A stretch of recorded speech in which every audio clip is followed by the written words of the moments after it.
Aw man, what a rumble it was last night. I'm Kellen Nitro. Welcome to Nitromaniac TV's wrestling channel.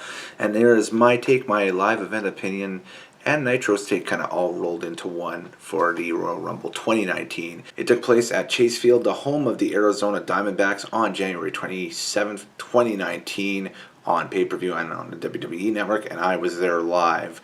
My seat was pretty cool. I ended up lucking out and getting a seat probably, I want to say about 13, 14 rows from ringside or so. It was on the floor, had a great view of everything.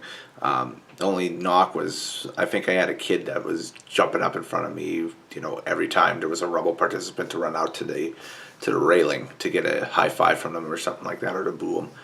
But, kids will do what they do, so it's all good. Yeah, just the house was amazing. They said just over 48 foul. As the release number. Meltzer's saying 33 paid. So either way, it is a monster number for them. And I think the Royal Rumble is, and I know that they've been talking about doing this for years, but I think the fact that the Royal Rumble, moving it to baseball stadiums, is probably one of the best things for that event. It kind of gives it its own kind of unique feel, where you have Rumble at a baseball stadium, and then you can have WrestleMania at like your mega football stadium or soccer stadium or whatever you decide to do with it, going forward. Now, I have to say that I was in line for most of the pre-show, getting drinks and getting into the building and that stuff, so I didn't see much, but I did see Shinsuke Nakamura defeat Rusev for the U.S. title. The full match, I thought it was a really good match and good foreshadowing to what was to happen later on that night, with Lana giving up her number in the Women's Rumble because of the ankle injury, for sure. It makes Lana very sympathetic going into SmackDown on Tuesday, for sure. We'll see what happens there. And Shinsuke is the U.S. champion again, so hey, hopefully this is kind of a little bit of the end of the dip in the valley for him, and then they start building them back up again.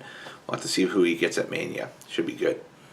The Fatal 4-Way match for the Cruiserweight Championship surpassed Austin Aries and Neville as the greatest Cruiserweight title match I've ever seen from the pre-show at WrestleMania in Orlando a couple of years ago. This thing was amazing, where Buddy Murphy retained the title, and just all four of the guys in the match were just insanely over. With the live crowd, it was awesome to see. I'm not sure how it'll play out on TV, but watching it live, everybody was just enthralled with it, which was really good. I think it helped that a lot of these guys were around during Access during the week here, and it ended up being a very communal environment for them, and a warm one. And I think it was probably the best match that 205 Live has produced so far. The opening contest, Asuka retaining the SmackDown Live Women's Championship over Becky Lynch, played out great to what was to happen later on in the night. Probably some really epic foreshadowing. Love the story being told with Becky throughout the entire pay-per-view. This was quite the awesome deal for her to get in again as an alternate. We'll talk about that with the Women's Rumble when we come up to it. And winning. So, going forward, what happens where, with what, we'll talk about that at the end of the Rumble. Something that kind of went under the radar, The Miz and Shane McMahon are SmackDown Live Tag Team Champions. Say what? They beat the Bar? Oh man, the live crowd just reacted big time for it. Like, that was just a huge pop for sure. But The Miz and Shane McMahon defeating the Bar and then going out to ringside and hugging Miz's dad right after was really cool. Got a real nice pop from the live crowd, and yeah, I think this leads to going on to Mania, and I don't know, who do you think turns heel in this program? Is it Miz? Is it Shane? Write it below. I want to hear your thoughts. Ronda Rousey retaining the Raw Women's Championship by defeating Sasha Banks, and then all the afterplay at the end of the match. The respect angle was insanely over with the crowd, and then Sasha again getting that last lick of shade in and just throwing up the four fingers again, and that's kind of being like, okay, well, you might have beat me, but there's three more of us you got to go through, right? So, going forward, it's going to be a real fun program to see whoever Rousey gets. Probably Becky, I'm thinking, but that's Women's Rumble coming up. We'll talk about that right now. And Becky Lynch winning the Women's Rumble, that was pop of the night for sure. It shook the building right to its core. I never heard a stadium that loud for something. It was like, Austin back in the Attitude Era or something, like just very comparable. And as you can tell, my voice is a little pooch from the last couple of days of just yelling and screaming. I still got 2 more shows I got to do, Raw and SmackDown, so it's going to be insane. But the the pop was good, and so it remains to be seen. As the time of this recording, where she goes. Smart Money says Monday Night Raw to challenge Rousey. So we'll see what her declarations is. If she shows up on Raw tonight, then we'll know, what happens. But, very well could ask for a SmackDown Live rematch, but I think she's trending towards Raw. Daniel Bryan retaining the WWE Championship over AJ Styles with the help of all people, Eric Rowan? Really? What? Eric Rowan walked out? That's unreal. We'll have to see, going forward where this leads. If this is some sort of hipster rebellion army that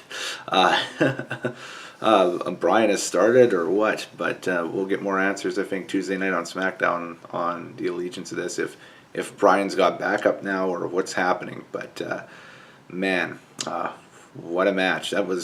To me, that was match of the night. Just both those guys were great, and I totally didn't expect Rowan's interference on it. And that was a shocker, so good on him for that. Brock Lesnar defeating Finn Balor for the Universal title, retaining the Universal title. With that one, Brock's actually had some really good matches with some of the smaller guys in the company over the past few months. Recall the great match he had at Survivor Series with Daniel Bryan, and then even earlier than that, the match with AJ a couple years ago at Survivor Series was kind of a mismatch, I thought, but just 2 different styles that didn't really mesh, but it ended up actually working really well. So, going forward, we'll have to see what happens if the winner of the Men's Rumble that we'll talk about here coming up and Brock go head to head, how that will mesh, because that would be interesting. Or, if Brock's got another contender, maybe Brock's got Strowman on the horizon again or something. I'll have to wait and see with that. And then, of course, Seth Rollins eliminating Braun Strowman last to be the winner of the 30-man Royal Rumble match was really cool. I thought the Rumble match itself started off pretty funny with Elias and Jeff Jarrett as a surprise second entrant in the 2019 Rumble.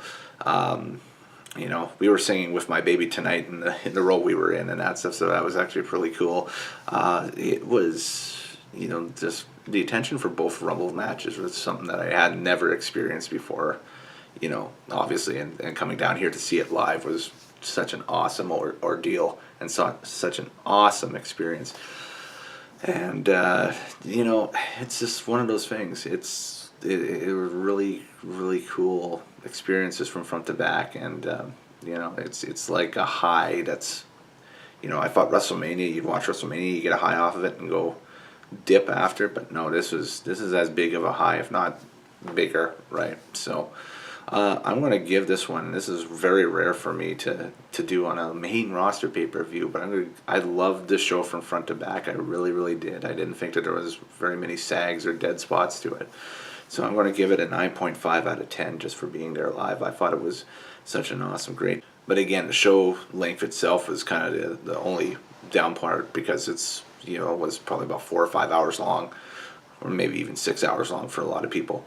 And so it kind of dipped after the Women's Rumble with that peak and that stuff. And we still had a couple of championship matches to go on the men's side. And it was just like, well, okay, here we go for the ride. So, but 9.5 out of 10. This entire experience has been great.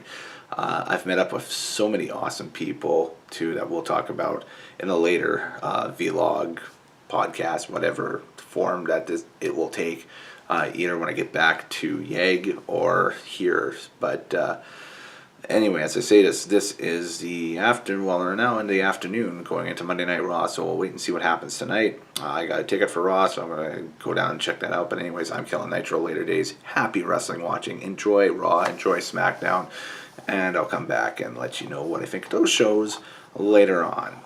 So from the Sheraton Grand Phoenix in beautiful downtown Phoenix, Arizona, signing off. Take it easy, guys.